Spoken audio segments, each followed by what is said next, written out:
우리 출애굽기 3장 15절에 있는 말씀을 보겠습니다. 출애굽기 3장 15절 있는 말씀. 우리 지난 시간 계속해서 우리가 다루는 주제인데 3장 15절 크게 읽어주세요. 하나님이 또 모세에게 이르시되 너는 이스라엘 자손에게 이같이 이르기를 너희 조상 하나님 여호와 곧 아브라함 하나님 이삭의 하나님 야곱의 하나님께서 나를 너희에게 보내셨다 하라. 이는 나의 영원한 이름이요 대대로 기억하리라 호칭이라. 예, 그 이스라엘이 자신들의 하나님을 부르는 공식 칭호 중에 하나가 야곱의 하나님, 이삭의 하나님, 이 아브라함의 하나님, 이삭의 하나님, 야곱의 하나님 이렇게 부르는 그 칭호라고 제가 말씀드렸죠. 그런데 그 하나님의 이 칭호 속에 우리 구원과 구속의 깊은 원리가 있다고 제가 말씀을 드렸어요. 맨 처음에 아브라함의 하나님, 이 아브라함의 하나님은 하나님 어떤 하나님의 특성을 나타낸다고 그랬었죠?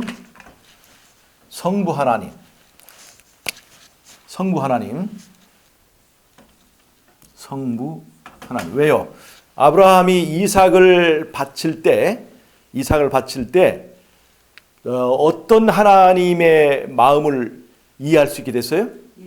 독생자를 희생하시는, 또 독생자를 보내주시는 아버지 하나님의 마음을 체험하는 위치에 있다는 것이죠. 그런 관점을 볼 때 우리 십자가에서 예수님이 달려 들어갔을지라도 사실 더 큰 그 아픔과 희생을 지금 하고 계시는 것은 아버지 하나님이시라는 거예요. 아버지 하나님 보내주시고 희생하시는 하나님은 아브라함과 이삭과의 관계에서 보면 아브라함의 시험이었지 이삭의 시험이라고 우리는 부르진 않잖아요. 물론 이삭도 대단한 거지만 우리가 그것은 아브라함의 시험이었다고 이렇게 보는 거죠. 그런 것처럼 이 십자가에서 우리가 깨달아야 될 것은 하나님 아버지의 크신 그 사랑과 그 은혜를 우리가 느낄 수 있습니다. 십자가가 이제 세워질 때에 하늘이 어두워져서 캄캄해서 아무도 거기 접근할 수 없는 상태가 되었죠. 그때 바로 그 하나님 아버지가 거기 함께 하셔서 아무도 그 하나님 아버지의 그 아픔과 슬픔을 이렇게 볼 수 없도록 그를 가렸다고 그렇게 얘기를 했습니다. 그래서 아브라함의 하나님은 바로 성부 하나님의 어떤 특성을 알려주는 표상적 위치에 있다. 그렇게 얘기를 했습니다. 그 다음에 이삭의 하나님은 바로 예수님의 그 역할과 예수님의 그 표상을 말하고 있습니다. 순종하시는 하나님, 이삭. 그 예수님의 그리스도의 그 독생자의 그 가치와 또 여러 가지 의미를 설명해 주는 것이 바로 이삭입니다. 그래서 이삭은 성자 예수님의 특성을 이렇게 우리에게 보여주시는 그런 위치에 있다고 그랬습니다. 그 다음에 우리가 이제 야곱의 하나님이라고 그러죠. 야곱의 하나님. 이 야곱의 하나님은 그 이삭의 부인 리브가가 이제 아이를 배웠을 때 그 뱃속에 쌍둥이가 있었어요. 야곱만 있었던 게 아니라 쌍둥이 에서가 있었습니다. 근데 둘이 사이좋게 지냈어요. 둘이 어떻게 했어요? 둘이 서로 싸웠어요. 이것은 무슨 말이냐면 우리 안에서 벌어지고 있는 대쟁투를 묘사한 거예요. 우리 안에서 싸우는 두 개의 나가 있습니다. 하나는 육체로부터 육체 성향을 대표하는 육체 그 나가 있고 하나는 성령으로 말미암은 나가 있습니다. 그래서 육체와 성령의 싸움을 말합니다. 그래서 야곱의 하나님은 바로 성령을 설명해 주고 있습니다. 성령은 우리 안에서의 싸움, 그래서 내가 이기는 자가 되게 하는 그 당사자를 말해주고 있어요. 그래서 7 교회에게 보내는 기별에서 거기는 전부 다 이기는 자만 상급을 얻겠다고 요한은 설명하고 있습니다. 근데 이기는 자에 관하여 얘기할 때 누가 교회에게 하시는 말씀을 들으라고 그랬어요? 바로 성령이 교회에게 하시는 말씀을 들을지어다. 그렇게 얘기했어요. 그리고 실제로 야곱은 또 야복 강가에서 누구와 씨름에 싸웠어요? 하나님과 씨름에 싸워서 뭐가 됐어요? 이기는 자가 됐습니다. 그 이름이 바로 이스라엘입니다. 하나님을 이겼다. 이것은 하나님을 힘으로 꺾었다는 것이 아니라 하나님께 매어 달려서 죄와의 싸움에서 이기는 자가 됐다는 그런 의미가 있습니다. 그리고 이 아브라함의 하나님, 이삭의 하나님, 야곱의 하나님의 이 계통을 통해서 뭐가 있어요? 12지파가 있게 됩니다. 이게 이스라엘의 구성 원리예요. 12지파는 반드시 아브라함의 하나님, 이삭의 하나님, 야곱의 하나님을 뼈대로 가지고 있어야 됩니다. 믿음의 기초로. 자, 그래서 아브라함을 조상으로 갖고 있지만 이 하나님의 12지파에 속하지 않은 사람이 누구냐면 바로 이삭의 반대편에 있는 이스마엘입니다. 이스마엘은 아브라함의 자손이지만 12지파에 속하지 않습니다. 또 아브라함의 후손이고 이삭의 후손이지만 12지파에 속하지 않은 사람이 바로 에서입니다. 우리가 아브라함 하나님을, 이 성부 하나님을 믿지만 우리 구원의 그 무리에 끼지 못하는 사람들이 있을 수 있다는 것을 우리가 보여주고 있어요. 실제로 어떤 사람들입니까? 이슬람교는 우리가 똑같이 하나님을 믿습니다. 심지어 모세 오경을 같이 보기도 해요. 그러나 그들은 누구를 부정했어요? 예수님을 부정합니다. 즉 이스마엘의 계통으로 흘러버린 거예요. 또 혈통적으로는 이삭의 후손이지만 예수님을 부정한 사람들 누구예요? 그게 유대인들입니다. 유대인들은 혈통적으로는 이삭을 이어받았지만 영적으로는 이스마엘에 속하는 것입니다. 예수님을 부정했으니까. 자, 그 다음에 아브라함의 하나님을 믿고 성부 하나님을 믿고 성자 하나님 예수님을 믿지만 우리가 성령에 싸워서 이기게 하시는 그 능력을 부정하게 되면 사실은 마지막 때에 어디로 흘러버릴 수 있냐면 에서의 계통으로 흘러버릴 수 있다는 겁니다. 에서가 뭐예요? 에서가 굉장히 싸움을 잘하는 사람이죠. 사냥꾼이니까. 그러나 팥죽 한 그릇에 장자권을 팔아 넘기는 사람들이에요. 마지막 때는 어떤 사람들입니까? 매매권이 없으니까 그 사흘 굶은 그 끝에 그냥 그 장자권을 그 매매권 한 장에다 팔아 넘기는 그 사람들의 그 흐름을 보여주는 것입니다.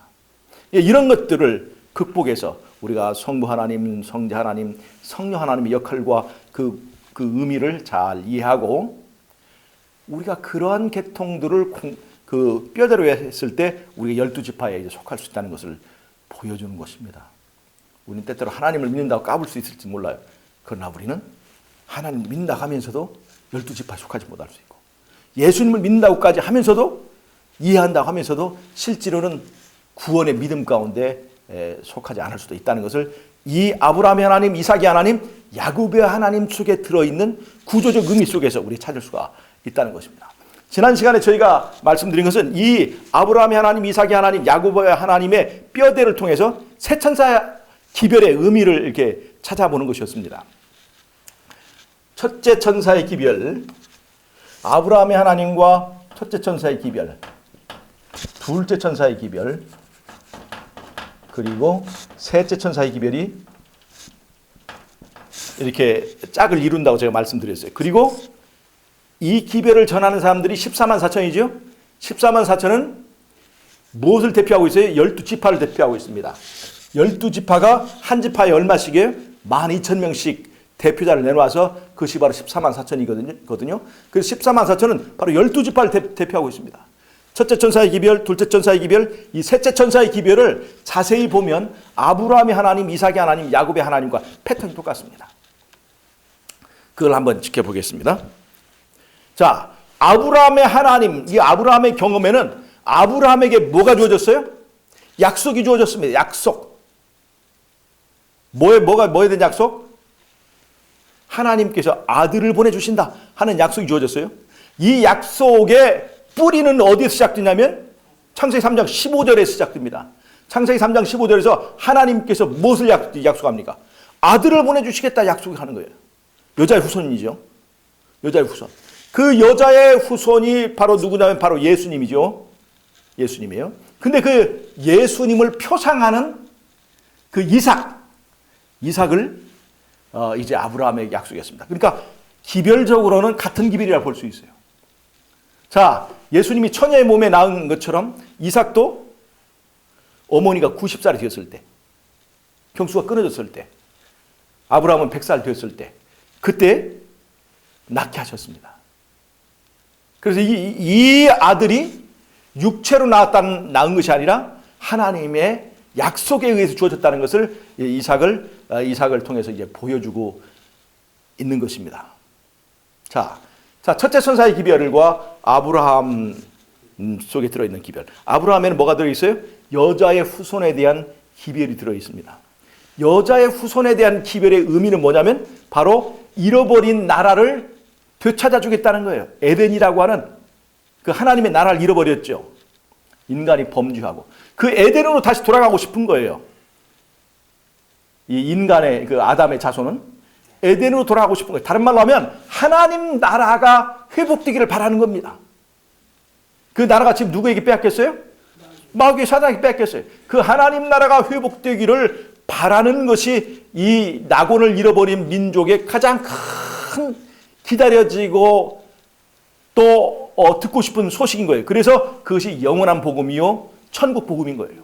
천국 복음, 예수님께서 뭐라고 말씀하셨어요? 회개하라, 천국이 가까웠느니라. 이 말은, 다른 말은 무슨 말이에요? 하나님의 나라가 이제 회복되었다, 그렇게 얘기하는 것이에요. 약속하신 자손이 와서 이제 죄의 값을 치르고 하나님 나라에 대한 값을 다 치르고 이제 하나님 나라를 회복시킬 것이다 하는 거예요. 그것이 바로 아브라함에게 주신 기별이고 그것이 바로 첫째 천사의 기별입니다. 첫째 천사의 기별이 뭐예요? 하늘과 땅과 바다와 물들의 근원을 만드신 이를 경배하라고 그랬죠. 그것이 무슨 말이에요? 다른 말로 하면 하나님 나라가 도래했다. 하나님 나라를 선포하는 거예요. 이 하나님 나라를 선포하는 것이 다른 사람에게는 아무런 의미가 없을지 모르지만 에덴을 그리워하는 사람들에게는 야, 드디어 에덴이 다시 회복되는구나 하는 그 소리이기 때문에 그것이 영원한 복음이 된다는 것입니다. 회개하라, 천국이 가까웠느니라 그랬죠. 천국이 가까웠느니라. 회개하라. 뭐가 있으니? 이제 하나님께서 심판하신다는 거예요. 자, 왜 심판합니까? 독생자가 오셔서 그분의 보혈의 값으로 나라를 위하여 값을 지불했습니다. 그 나라 안에는 그 땅에 대한 것, 그 다음에 그 백성에 대한 것, 이런 모든 것에 대한 값을 그분이 십자가에 지불하셨어요. 그러니까 그 백성들에게 이제 다시 한번 그 나라를 위하여 그리스도를 선택할 수 있는 기회가 주어졌어요, 안 주어졌어요? 주어진 거예요. 다시 한번 기회가 주어진 겁니다. 그러니까 이제 그거에 대해서 뭐가 베풀어져야 돼요? 심판이 베풀어지는 거예요. 회개하라, 천국이 가까웠다고 하는 것은 바로 그런 의미에서 이제 돌아오라. 이 일에 대해 다시 한번 기회가 주어졌다 하는 그런 의미와 같다는 것입니다. 또 하나, 이 심판은 뭐냐면 하나님의 백성들에 대하여 이 바벨론 세력이 계속 핍박을 합니다. 핍박을 해요. 자, 가인이 아벨을 핍박했죠? 이스마엘이 이삭을 핍박했죠? 바벨론이 예루살렘을 핍박하는 거예요. 근데 그런 것들이 성도들에 대한 신원이 이루어져야 됩니다. 신원. 그 성도들에 대한 그 핍박, 성전을 짓밟은 거에 대해서 핍박한 거에 대해서 심판이 이루어져야 됩니다. 바로 그런 것들에 대한 심판을 말하는 거예요. 자, 그래서 첫째 천사의 기별과 아브라함에게 내포된 그 기별적 의미가 동일해요. 하나님 나라를 선포하고 그 나라에 대한 약속이 주어진 겁니다. 그럼 둘째 천사의 기별은 뭐냐? 들어보세요. 이삭 옆에는 뭐가 있냐면 이스마엘이 있습니다. 이삭과 이스마엘이 누가 적통자냐 하는 싸움이 있어요. 누가 적통자냐? 자, 육체적으로 누가 장자예요? 이스마엘이 장자죠. 그러나 영적으로 보면 누가 장자입니까? 이삭이에요. 그 이삭과 이스마엘이 누가 그 나라의 기업을 얻을 것인가에 대한 싸움을 하고 있는 거예요. 여러분, 우리에 대한 심판은 이 땅에서 이루어지는 것입니까? 하늘에서 이루어지는 것입니까? 하늘에서 이루어지는 거죠. 하늘 성소 안에서 두 염소가 대속죄날 두 염소가 제비뽑기를 하죠. 두 염소는 두 왕을 말합니다. 그리스도와 사단이에요. 그리스도와 사단이 이 재판을 통해서 전쟁을 하고 있는 거예요. 하늘 법정에서 재판을 통해서 누가 이 나라의 정통한 주권자냐 하는 것에 대해서 재판을 하게 됩니다.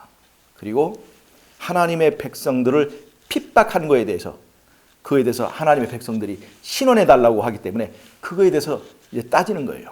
그런데 하늘에서 십자가에서 예수님께서 값을 다 치렀어요, 안 치렀어요? 치렀죠. 하나님의 율법에 대해서 순종했어요, 안 했어요? 순종했죠. 율법이 요구하는 대로 값을 치렀죠. 그렇기 때문에 이제 예수님을 개인의 구주로 받아들인 사람들은 하나님의 나라에 대한 자격을 얻어요, 못 얻어요? 구원을 얻게 되는 것입니다. 그러면 예수님의 백성인데 사단이 핍박을 하면 자격이 있는 거예요, 없는 거예요? 자, 사단이 잘 보세요. 바로가 이스라엘 사람들을 출애굽할 때 허락을 해줬어요, 안 해줬어요? 허락 안 했어요. 허락 안 해줬죠. 왜 그럴까요? 이제까지 그 이스라엘 사람들은 누구의 노예였어요? 바로의 노예였어요. 그러니까 바로가 소유권을 주장하는 거예요. 근데 하나님께서 6월절에 무슨 값을 치렀어요? 피 값을 치렀어요. 그러니까 그 이스라엘 사람 누가 샀어요? 예수님이 산 거예요. 예수님 샀으니까 그 백성은 사단의 백성이에요? 바로의 백성이에요? 예수님의 백성이에요? 예수님 백성이에요. 자, 그러니까 예수님의 백성, 주인이 바꾸어졌다면 사단이 이 성도들을 핍박하는 것이 정당합니까? 정당하지 않습니까? 정당하지 않아요. 그래서 재판에서 패소하게 됩니다. 그래서 바벨론이 무너졌다고 하는 둘째 천사의 기별은 바로 이 땅에서 이루어지는 것이 아니라 하늘 법정에서 그렇게 선포되었다는 거예요. 이 중요한 것은 이 땅의 사건이 아니라 하늘 법정에서 어떻게 선포되느냐가 이 사단과 예수님과의 싸움에서 중요한 거예요. 그리고 십자가에서 율법이 회복되고 그 회복된 율법에 따라서 이 1844년에 심판이 시작된 것입니다. 그래서 다니엘 8장 13절에서 어느 때까지 이 성소가 이제 어느 때까지 이 핍박이 이루어지고 성소가 언제 정결케 될 것이냐 하는 질문은 그것이 작은 뿔의 핍박이라고 할 때 작은 뿔의 핍박은 실질적으로 1798년에 끝났습니다. 그런데 성소가 정결케 된다는 것은 1844년이에요. 왜 이렇게 다를까? 이것은 이 땅에서 이루어지는 사건이 아니라 하늘 법정에서 진행되는 절차를 말하기 때문에 그렇습니다. 자, 이 얘기가 되시겠죠. 그래서 하늘에서 이삭의 계통과 이스마엘의 계통에 대한 판단이 있습니다. 구원받을 자와 그 다음에 멸망받을 자에 대한 그 판단이 있어요. 그것이 바로 둘째 천사의 기별입니다. 바벨론은 이스라엘, 영적 이스라엘 백성을 공격하는 세력이죠. 그런데 하나님의 백성들이 우리가 예수님에게 속해 있는 것이 입증되기만 하면 그 재판, 사단은 그 재판에서 지게 됩니다. 그래서 재판에서 졌기 때문에 바벨론이 무너졌다라고 하는 그 얘기가 둘째 천사의 기별에 있는 거예요. 자, 그 다음에요. 셋. 예. 알고 싶어서 그 다니엘 8장 14절에 2300주야까지 그때 성소가 정결하여지리라. 그것이 이제 그 아담 때부터 죽은 의인들을 심판하는 그런 때가 되는 것입니다. 두 가지 의미 있어요. 성전이 정결케 된다는 것은 첫 번째는 다니엘 8장 13절에서 절에서 직접적으로 말한 것은 작은 뿔의 세력이 성전을 더럽힌 거예요. 첫 번째는 작은 뿔이 성전을 더럽히는 거죠. 바벨론이 성전을 더럽히는 거예요. 그것에 대한 심판이 이루어지는 것입니다. 심판이. 그래서 1844년에 법적으로 사단이 하늘 지성소의 그 재판에서 지는 것을 말하는 거고요. 또 하나는 우리가 왜 구원받아야 되는가 하는 그 구원의 문제. 자, 보세요. 우리가 죄를 지었잖아요. 그럼 죄를 지었으면 죄인이 양을 가지고 성소로 오죠. 그 성소에서 죄인이 그 양에게 안수하고 양이 피 흘려서 그 피가 어디로 가요? 성소 안으로 옮겨가죠. 그래서 우리의 죄로 인해서 성전이 더럽혀진 것도 있어요, 없어요? 넘겨준 죄. 그래서 그 넘겨준 그 죄에 대해서도 성전이 더럽혔기 때문에 우리가 예수 그리스도를 영접한 그것이 하늘 재판 과정에서 인정이 되면 그 모든 그러니까 이 보혈의 피는요, 피가 더러운 것이 아니라 내가 그 양에게 안수할 때 그 피에 내 죄가 얹혀가는 거예요. 그래서 내 죄가 전가되는 거예요. 죄가 성전을 더럽히는 거지 피가 더럽히는 건 아니에요. 그러나 피가 그걸 상징적으로 보여주는 거예요. 그런데 그 심판이 이루어지면서 이 사람은 예수 그리스도 안에 이제 피하에 숨은 사람이라는 것이 인정이 되면 그 피의 공로로 인해서 이제 성전이 깨끗하게 정결케 되는 과정이 일어납니다. 그래서 두 가지 면에서 성소가 정결케 되는 거예요. 그런데 그 두 가지가 다 이 사람이 예수님을 믿음으로 받아들였느냐 안 받아들였느냐에 따라서 이 두 가지가 다 결정되는 거예요. 받아들였으면 구원받는 거고, 받아들였으면 사단이 재판에서 지게 되고 쫓기게 되는 것을 말하는 겁니다. 자, 그러면 이제 보세요. 하늘 재판소에서, 하늘 법정에서 일어나는 것을 둘째 천사가 얘기하고 있다면, 셋째 천사의 기별은 이 땅의 육체 성소 안에서 일어나는 일을 말하고 있습니다. 잘 보세요.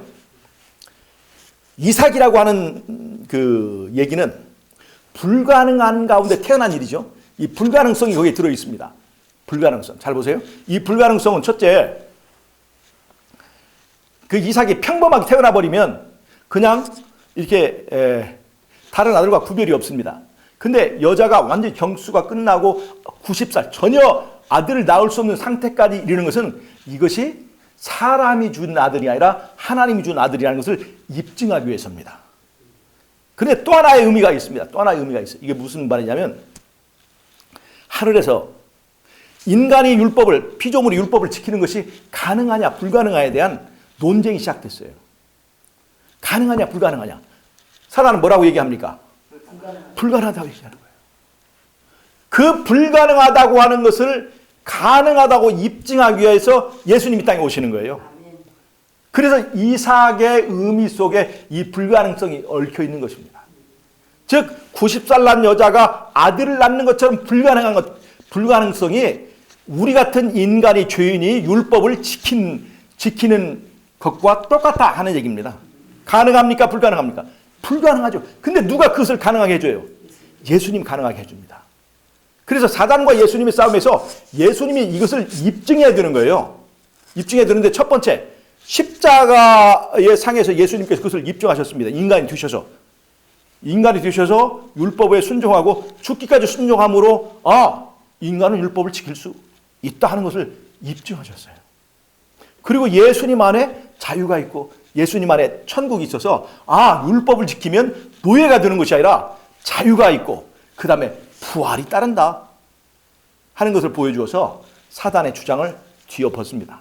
근데 또 하나는 뭐냐면, 그럼 예수님은 자기만 자유롭고 자기만 흠없고 자기만 의로운 것이 아니라 예수님을 믿는 사람을 의롭게 만들어줄 수 있느냐 없느냐, 예수님 믿는 사람을 흠없게 만들 수 있느냐 없느냐에 대한 나머지 이 과제가 남아있는 거예요. 그것이 바로 셋째 천사의 기별, 그 기별에 있는 인치는 사업과 관련이 있습니다. 자, 보세요. 예수님과 사단 사이에 내기가 벌어졌죠. 예수님은 예수 믿는 사람들을 의롭게 흠없게 율법을 지킬 수 있도록 만들 수 있느냐 없느냐. 사단과 예수님이 지금 내기가 붙었죠. 그럼 내기에서 이기려면 누가 변화돼야 돼요? 예수님 아닌 누가 변화돼요? 예수님을 따라가는 우리가 변화돼야 돼요. 그래서 그 증거물을 제시하는 것이 바로 14만 4천입니다. 그 14만 4천은 거짓이 있어야 돼요? 없어야 돼요? 14만 4천은 흠이 있어야 돼요? 없어야 돼요?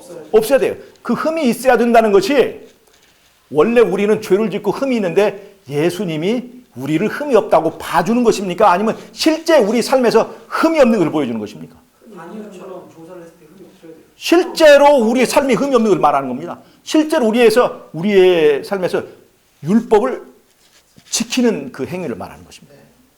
그 앞에 거짓이 없다고 그랬죠. 거짓이 없다는 게 거짓말을 우리는 하고 살지만 예수님이 거짓 없는 것으로 봐준다는 것이 아니라 실제로 그 입에 거짓이 없는 것을 말하는 거예요. 근데 이것이 우리는 너무나 그것이 불가능하다고 얘기하는 거예요. 인간은 어쩔 수 없이 죄질 수밖에 없고 하나님의 은혜로 우리가 이렇게 깨끗하게 되는 거지. 예수님 오실 때까지, 언제까지? 육체가 변화될 때까지 우리는 죄질 수밖에 없다고 한다면 이거는 재림 준비에 있어서 치명적인 오류가 되는 것입니다. 이상구가 그런 것들을 하는 거예요. 예, 이상구 박사도 하지만 우리 교회에서도 많이 그런 내용들이 있습니다. 잘 보세요. 예수님 재림 때에만 변화될 때까지 우리는 죄질 수밖에 없다고 한다면 큰 문제가 됩니다. 자, 마지막 때에 짐승의 표가 없으면 병원에 갈 수 있어요, 없어요? 없죠? 병원에 가는 것도 매매하는 거거든요. 매매권이 없으면 차도 탈 수 없고 병원에도 갈 수 없습니다. 그래서 그 전에 우리 선지자 쪽에서 무슨 기별을 줬어요? 식생활 기별, 건강 기별을 주신 거예요. 그 건강 기별의 목적은 뭐예요? 약국에 가지 않아도, 병원에 가지 않아도 병 안 걸리는 체질을 만드는 것입니다. 유기농 농법이라는 것을 아시죠? 농약 주지 않아도 그 자체의 나무가 튼튼해가지고 나무의 책이 아주 원활하게 이렇게 운행하면 벌레가 뚫지 못한다는 거예요. 그 책 때문에. 실제로 이렇게 벌레가 뚫으면 그 책이 막 나와가지고 벌레를 저항해서 벌레도 뚫지 못하고 병도 이길 수 있다는 거예요. 마찬가지로 우리에게 주어진 건강기별은 우리가 매매권 때문에 병원에 갈 수 없을 때라도 우리 안에 병원이 잘 돌아가게 해주는 겁니다. 사람 안에 있는 병원, 사람 안에 병원이 있습니까? 없습니까? 그게 바로 면역체계입니다. 우리 안에 병원을 활성화시키는 거예요. 그래서 병 안 걸리게 하는 기별이 바로 이 음식물 기별입니다. 건강 기별이에요. 그럼 여러분, 죄도 말이에요. 은혜시, 예수님이 성소봉사가 끝나면 은혜시가 끝나죠. 근데 바로 재림하지 않습니다. 7 재앙이 지나가야 되죠. 7 재앙 속에 뭐가 있냐면 아마겟돈 전쟁이 있어요. 대쟁투의 클라이막스 아마겟돈 전쟁이 있습니다. 야곱의 환란도 있고. 근데 그때에 예수님이 우리의 죄에 대해서 이제 처리하지 않아요. 그때 죄지면 어떻게 될까요? 죽는 거예요. 그냥 작은 죄로도 죽습니다. 여러분, 제가 옛날에 살던 집에 쥐 한 마리가 있었는데, 쥐 새끼 한 마리 있는데 얼마나 이 쥐가 영리한지 쥐덫을 놓으면 쥐덫을 다 피해 다녀요. 굉장히 영리한 쥐가 있었어요.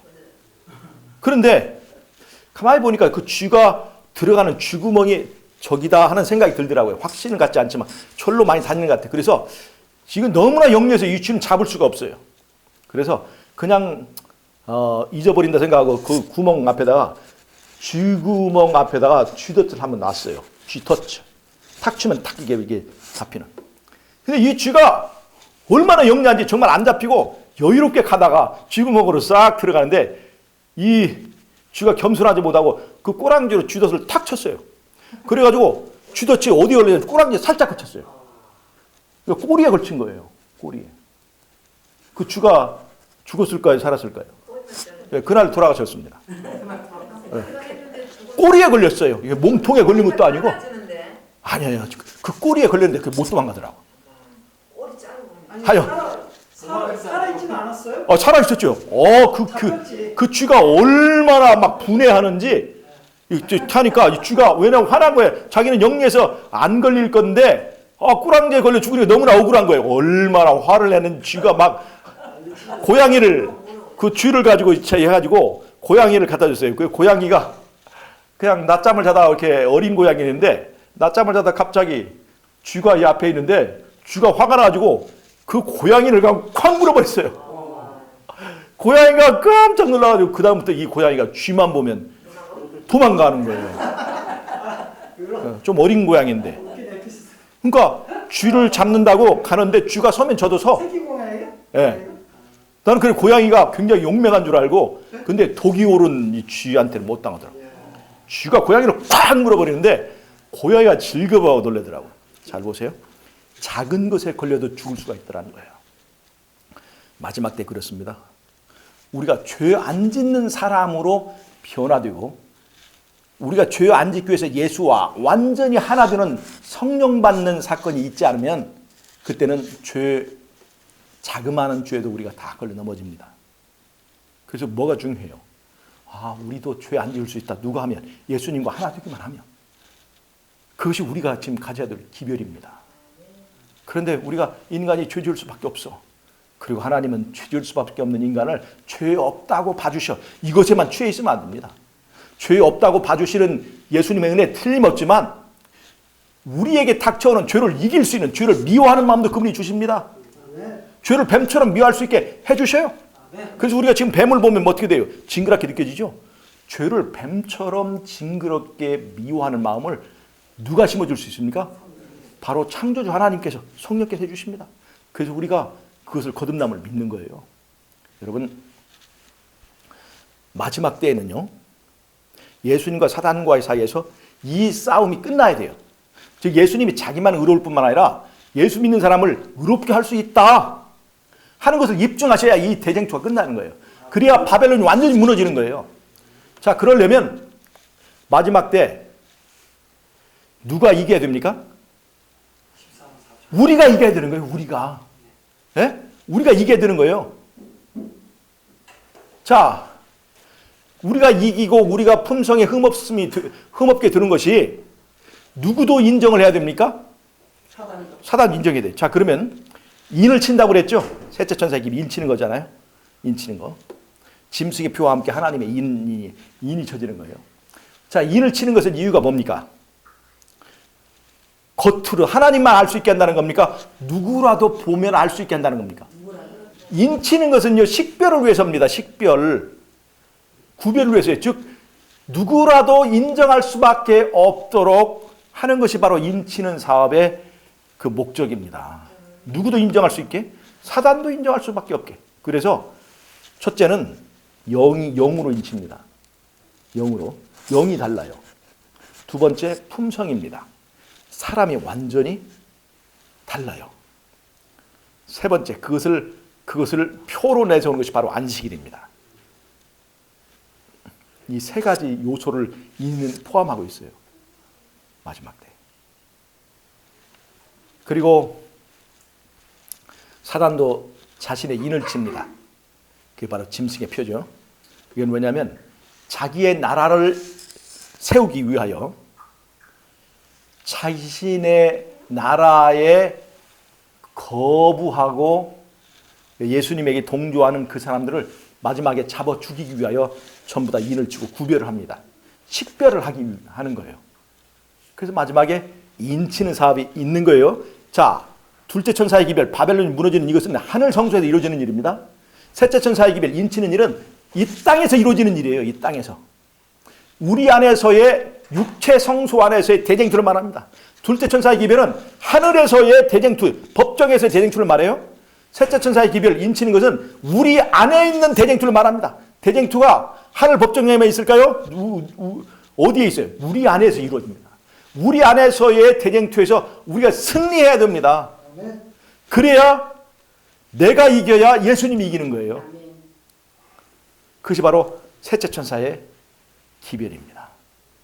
아브라함의 하나님, 이삭의 하나님, 야곱의 하나님과 12지파. 첫째 천사의 기별, 둘째 천사의 기별, 셋째 천사의 기별과 12지파.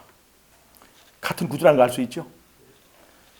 야곱과 에서가 한 배 안에서 싸웁니다. 한 배 안에서. 한 교회 안에서 서로 다른 기별이 싸웁니다.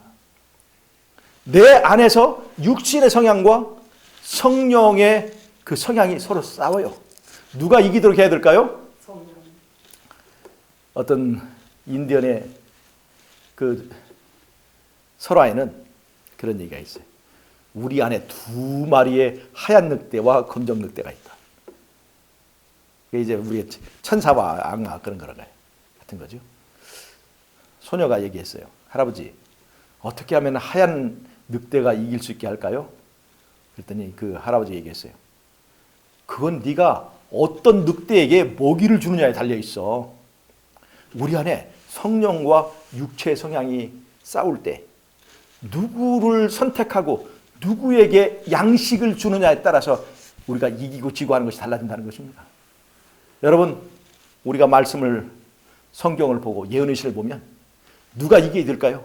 내 안에서 성령이 이기게 되는 것입니다. 네?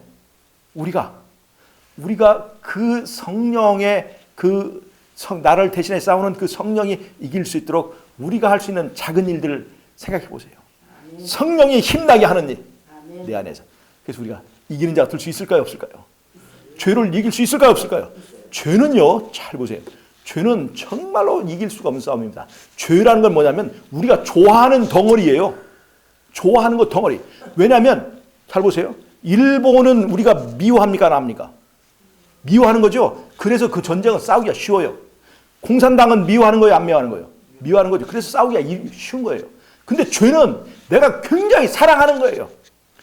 먹음직하고 보암직하고 지혜롭게 할 만큼 탐스럽다는 것은 내가 어떻다는 거예요? 내가 굉장히 끌리고 좋아하는 거라는 거예요.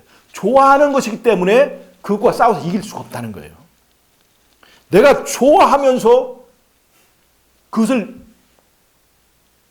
싸워서 이기려면 그냥 형식적으로만 할 뿐이지 절대로 끊지 못한다는 거예요. 그래서 죄와의 싸움이 불가능하다는 겁니다. 여러분, 사단이 우리는 막 뿔나고 이렇게 막 음흉한 마귀의 모습을 한다고 생각하고 있죠. 내 안에서의 사단은요, 내 안의 사단은 그런 모양이 절대 아닙니다. 실제 내가 지금 사단을 섬기고 있는지도 몰라요.